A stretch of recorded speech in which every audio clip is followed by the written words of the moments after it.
So this is section 1.3 part 2. And so last time we talked about finding limits analytically, and I rewrote in shorter terms, here's the strategy for finding limits analytically. The first step's to try just direct substitution. So that's just plugging in whatever the value is for the limit. And that value they use is C. So you find f of C. The second step is if the substitution doesn't work, then try factoring. Alternatively, if the factoring doesn't apply, then you try rationalizing. So the last video, I did two examples. One was dealing with factoring, one was doing rationalizing. I'm going to do two examples from the beginning when I go over examples that are going to cover the same two things. The fourth one that I haven't done an example yet is if you can't factor or rationalize, you're going to use a special trig limit. And this is theorem 1.9, and these two special trig limits is the limit of sine x divided by x is equal to 1 as x goes to 0. And then the other one's 1 minus cosine x over x is equal to 0 when x approaches 0. All right, these are two special trig limits. It's used for very specific cases. So I would try going through these first three at first.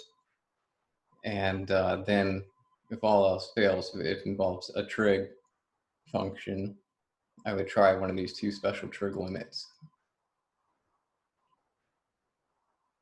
All right, so here's some examples. So example number 51 says to find the limit as x goes to -3 of x squared plus x minus 6 divided by x squared minus 9.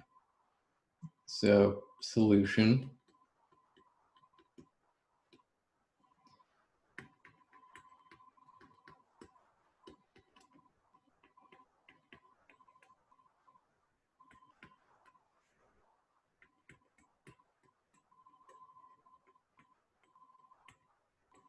Now, if you try direct substitution, that'll give you the following. It's be -3 squared plus -3, then minus 6.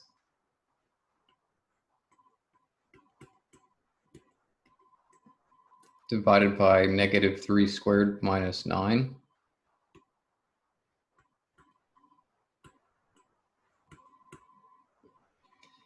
All right, so that's going to give you 0 over 0. All right, and that's indeterminate.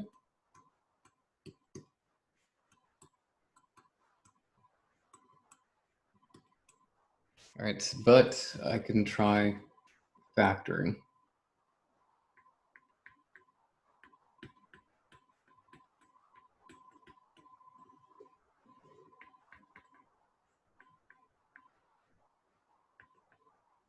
So the numerator, we have x squared plus x minus 6. That can be factored into two factors. So because of the x squared, I'm going to have x. And then to fill in the gaps, I need to see what factors of -6 add up to 1. Technically, when you have x squared plus x minus 6, there's always a 1. They just don't write it. You could say it's x squared plus 1x minus 6. And we know that 3 times 2 is 6. But if I want one's going to be x plus 3, and the other one's going to be x minus 2. So 3 times -2, that's -6. 3 minus 2 is 1, the middle coefficient. Now the x squared minus 9, that's a difference of squares. And so the difference of squares formula, a squared minus b squared factors into a minus b times a plus b. So the x squared minus 9 is going to factor into x minus 3 times x plus 3. All right, and then I can divide out the common factors, the x plus 3 from top and bottom.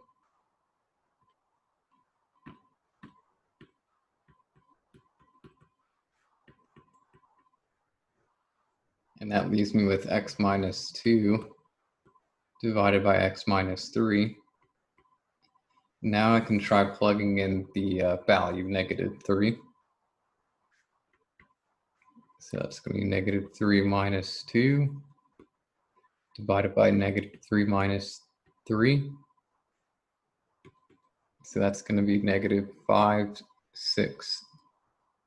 Sorry, that'll be -5 up top. -3 minus 3, that's -6. So we have the two negatives make a positive, so it becomes positive 5, 6.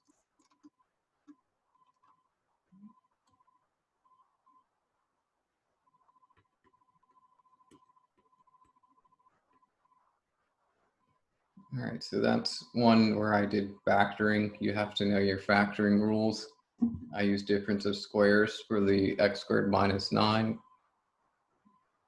And there's a technique to factor the numerator.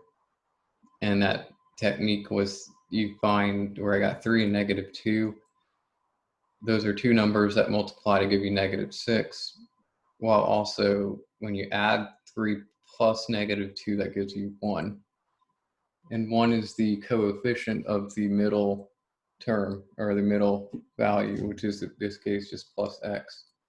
So we'd like plus 1x. All right, so that's 51. Now 53.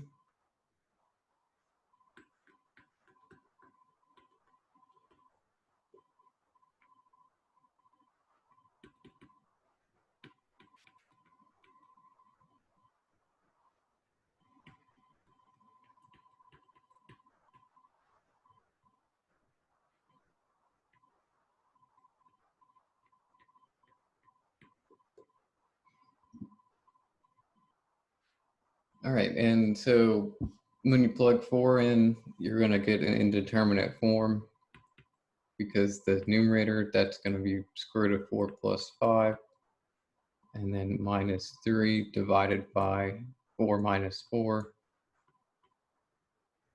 So that's going to be square root of 9. Square root of 9 is 3, so 3 minus 3 is 0, and 4 minus 4 is 0. So again, so it's an indeterminate form.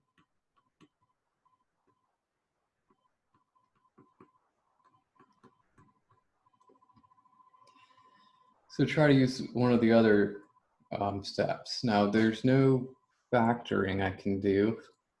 So there's no factoring. But the numerator has a square root, has a radical, radicand, so numerator has a square root term.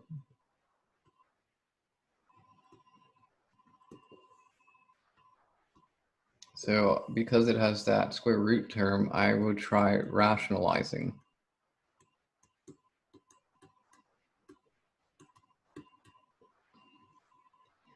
Now, focusing on the numerator, if I had square root of, so if you have a plus b, you would, its conjugate is a minus b and vice versa. And when you do a plus b times a minus b, you get a squared minus b squared.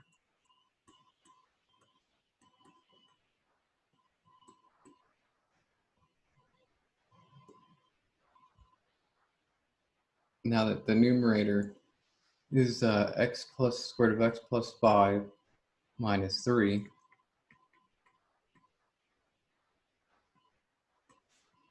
So its conjugate, you change the sign in the middle. So you could think of the square root of x plus 5, that's the a part, and then the 3 is the b part. So the conjugate is x squared of x plus 5, but plus 3.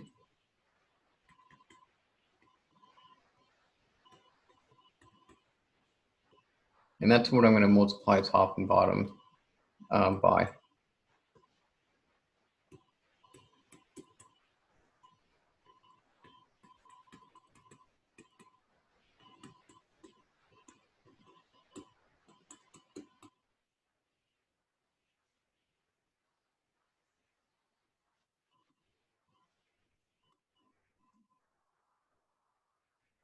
So I'll rewrite the problem. So limit x goes to 4. This x minus 4 on the bottom, up top, and square root of x plus 5, and then minus 3. Now I'm going to multiply top and bottom by the conjugate, which just changes the minus 3 to plus 3.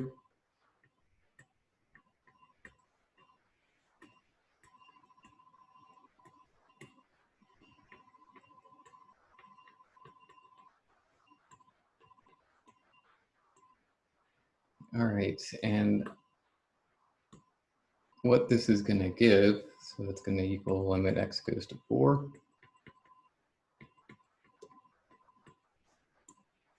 Now the bottom, I'll worry about that in a second. I'll just leave it as x minus 4 times the square root of x plus 5 plus 3.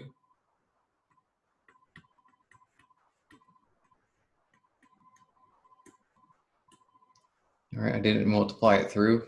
Maybe I will, maybe I won't. Maybe, I don't know, we'll find out in a later step if I need to do that. But if I leave it like this, maybe there's a common factor that I can divide out top and bottom. Now the a portion is the x plus 5, like the square root of that, and the b portion is 3. So this turns into a squared minus b squared, which will be the square root of x plus 5 squared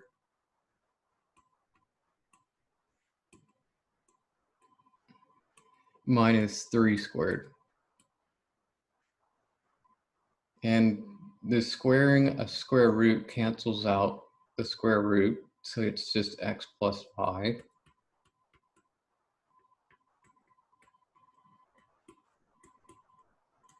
And then 3 squared, that's 9, so it'll be minus 9.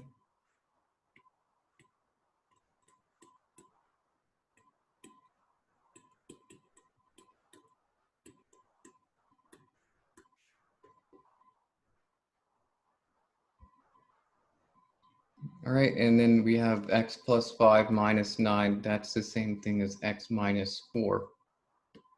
So I can divide out x minus 4 from top and bottom.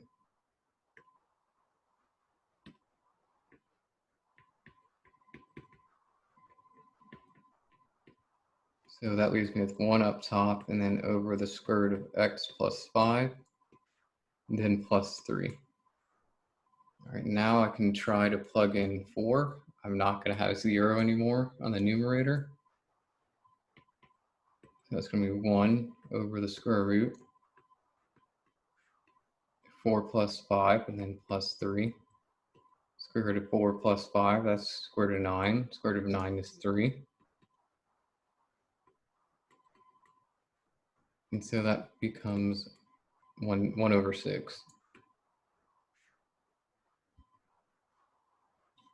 All right, this was an example where we had to rationalize. So that's what I'm doing in red. I'm multiplying top and bottom by the conjugate.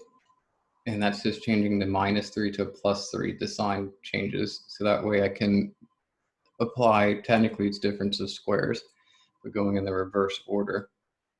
So it turns into a squared minus b squared, where a is the square root of x plus 5 portion.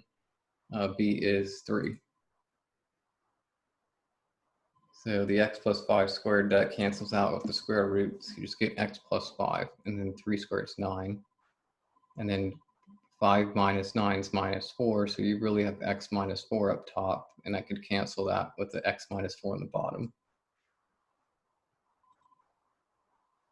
All right, so those are examples. One of them was dealing with factoring, one of them deals with rationalizing. Now I'm going to incorporate an example where I use one of these two special trig limits.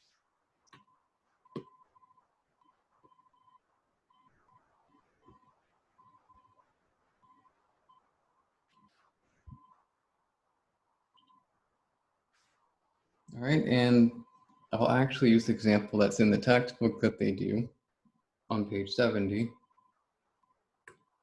So this is example 9.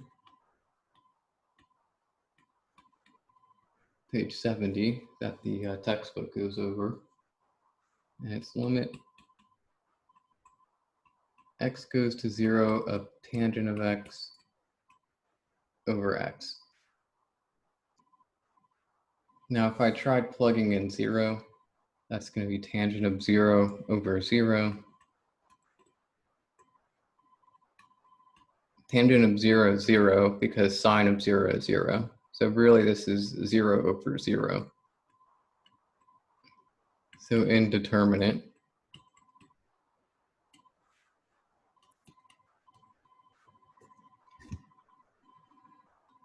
Now there's no factoring I can do, and there's no rationalizing I can do because there's no square roots and there's no factors that I could cancel out. So I'm left with my last option is to try one of the two special trig limits.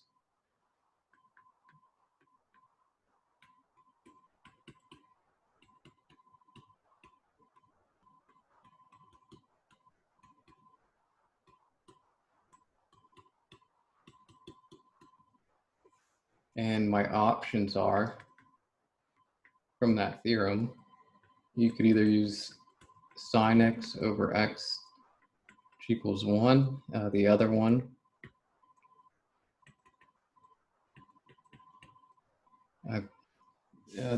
is 1 minus cosine x over x equals 0.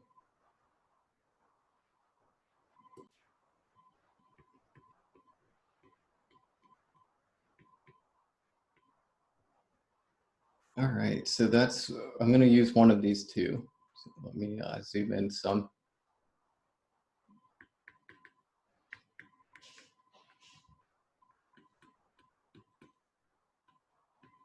Now it might help to write this, separate it as a product. So I could write this as x goes to 0 and focus on tangent of x and then times 1 of x. I just separated it into a product.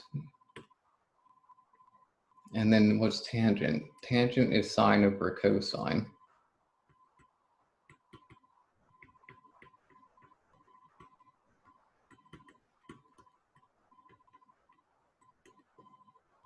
Times 1 over x. Now I almost have, I want to be able to use this one, right? Because I have the sine of x and then I have the x in the denominator. So I'm going to combine this and this together. So that's going to equal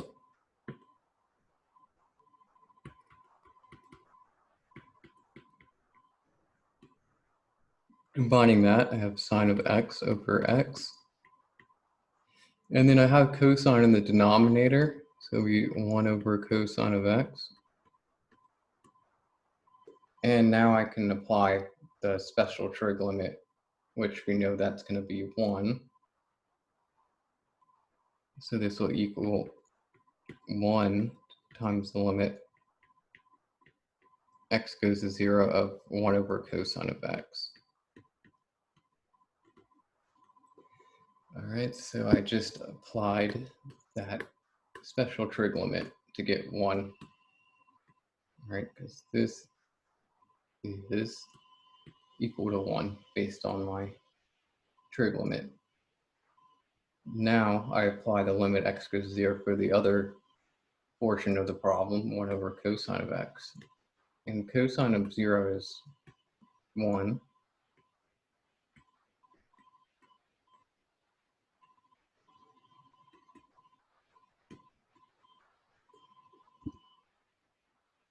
So I have 1 times 1 over 1, which is 1 times 1. So that means I'm going to have 1 as my answer.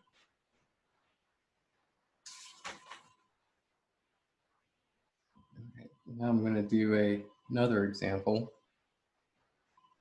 And this next example is also in the textbook, just the following one, example of 10.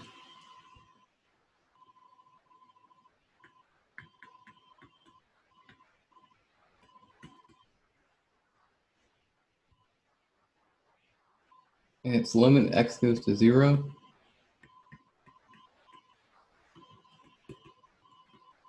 sine of 4x divided by x.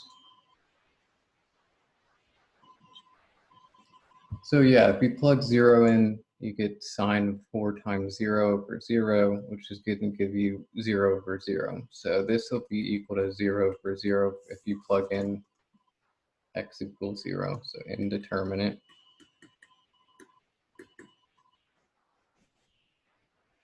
When plugging in x equals 0.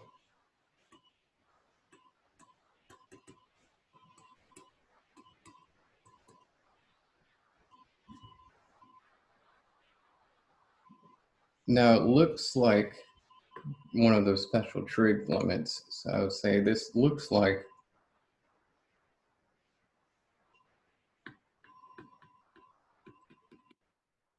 similar. Let's say it looks similar to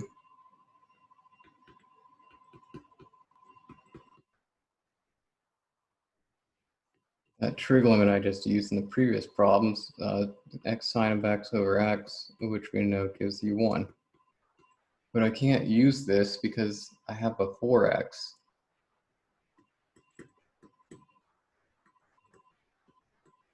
So I can't use this yet,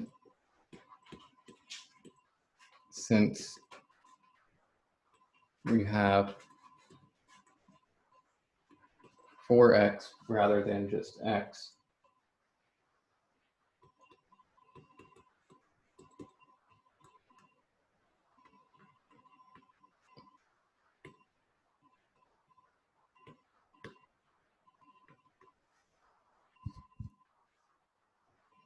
Right, I'm talking about this part. That needs to be x in order for me to apply this special trig limit. So what I'm going to do instead is use some clever trick. So what we can do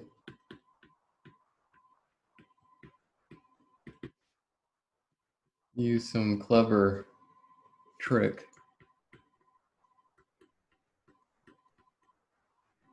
to rewrite the problem so that I can use this special trig limit.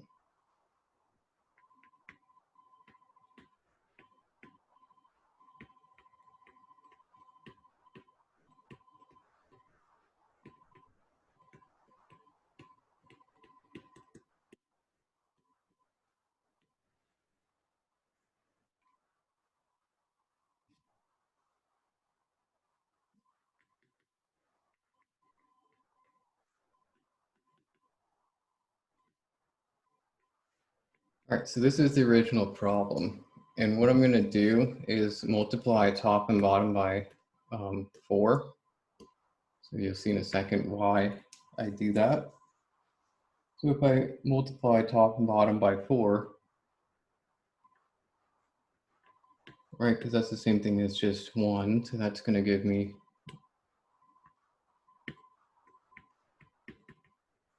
limit x goes to 0, 4 times sine of 4x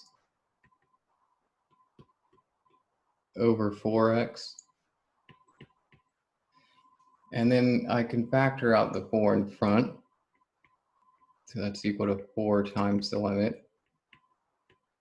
X goes to 0 of sine of 4x over 4x. And you'll see that I have the sine of some quantity matches the same exact quantity on the denominator. So they're the same.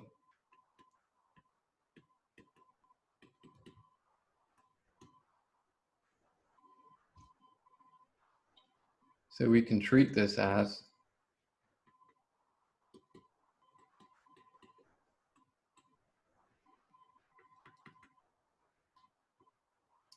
and usually the textbook, they do a change of variable. They just treat it as limit as y goes to 0 of sine of y over y to equal 1. Since that's our special trig limit, but they just use where y is equal to 4x, where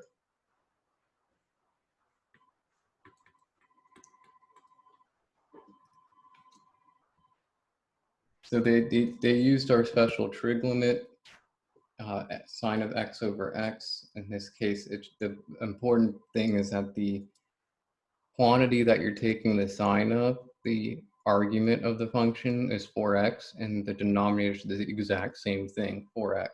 So once they're both matching like that, then I can apply that special trig limit. So this will be equal to 4 times 1. Since that's where I'm applying this special trig limit to that portion.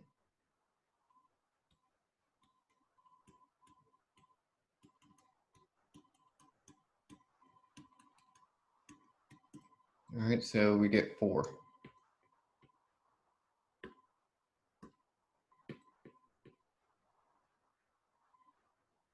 All right, so I'm going to do 2 more examples using these special trig limits. Let's see this next one.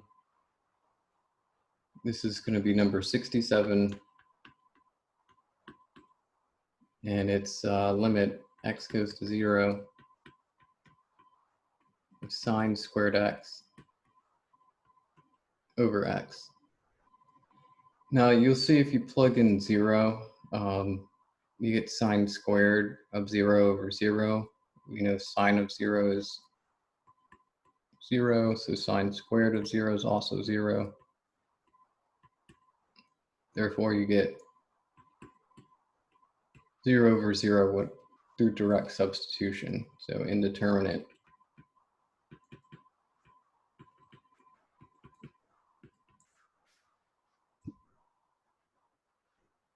All right, so I'm going to do some rewriting. And to limit x goes to 0, I know sine squared is sine times sine. So I could write that as sine x times sine x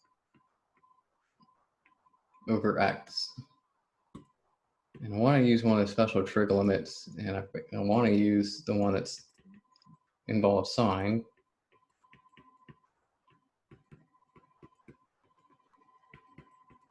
All right, so I want to use that one.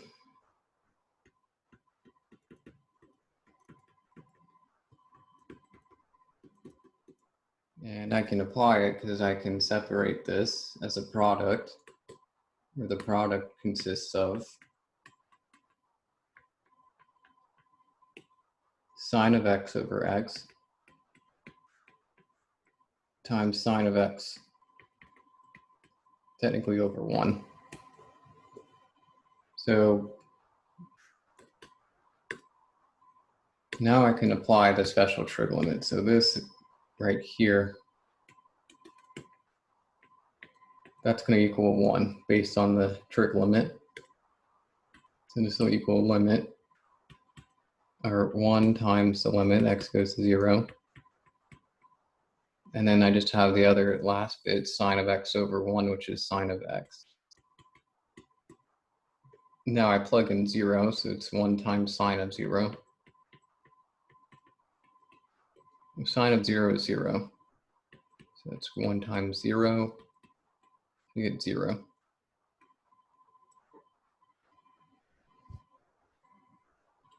All right, and then this next one's number 73.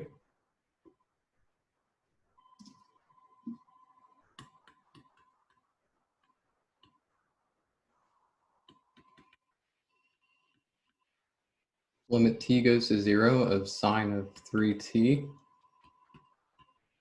divided by 2 times t. So direct substitution would be sine of 3 times 0. Well, sine of, which is 0, so sine of 0 is 0. Divided by 2 times 0. 2 times 0 is also 0, so you get 0 over 0 with direct substitution. So that's indeterminate.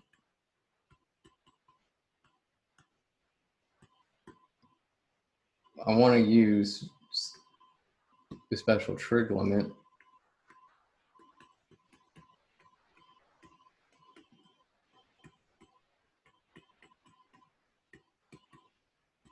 Sine of x over x, and that's going to equal 1, but I have a 3 times t.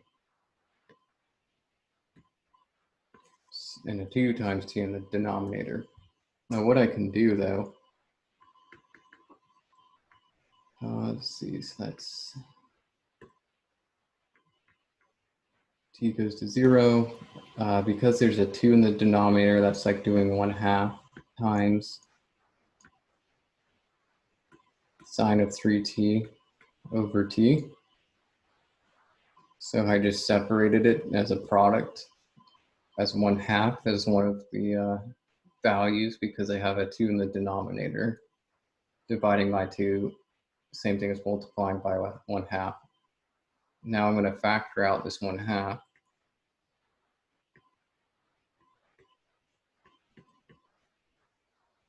Then I have sine of 3t over t. Now I'm getting close to where I can use that special trig limit. I can't use it yet because I have the 3 times t versus just t. Now what I can do is multiply top and bottom by 3. And that's like what we did in earlier. So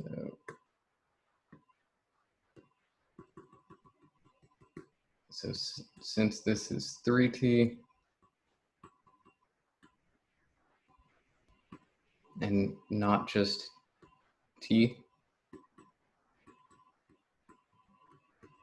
I can't use the special trig limit just yet.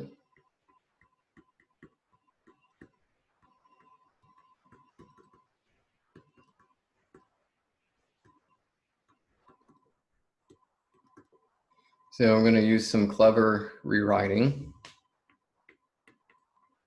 So using clever rewriting, we can do the following.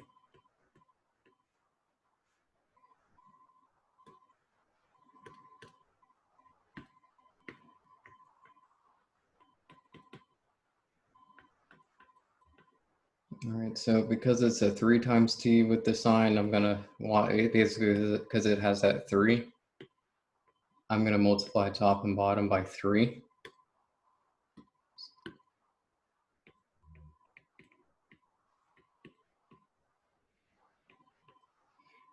So the top part, it's technically 3 times sine of 3t.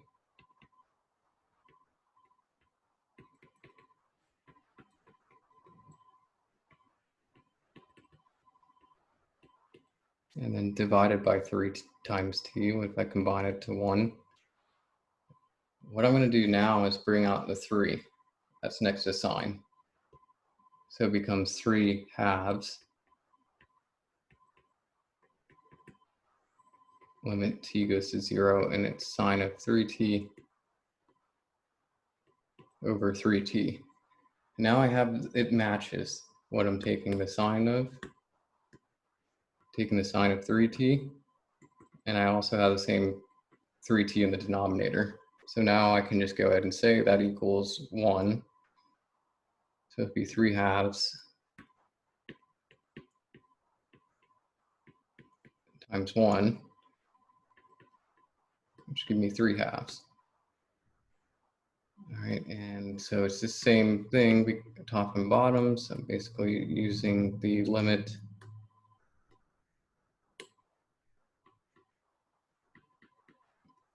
x to 0 of sine of x over x, or in this case, you can think of x as 3t.